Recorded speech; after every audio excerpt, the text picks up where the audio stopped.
ಅಭ್ಯಾಸ ಮಾಡುತ್ತೇನೆ.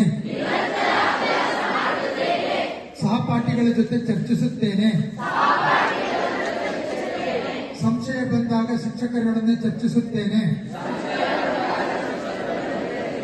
ಹೀಗೆ ನಾನು ನಿರಂತರ ಅಭ್ಯಾಸ ಮಾಡುತ್ತಾ ಜನ್ಮ ಕೊಟ್ಟಂತ ತಂದೆ ತಾಯಿಗಳಿಗೆ,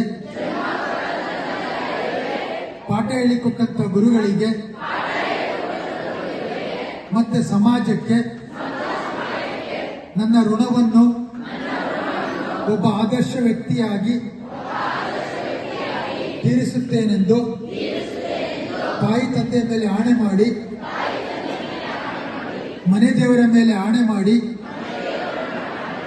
ಆತ್ಮಸಾಕ್ಷಿಯಾಗಿ ಪ್ರಮಾಣ ಮಾಡಿ ಹೇಳುತ್ತೇನೆ.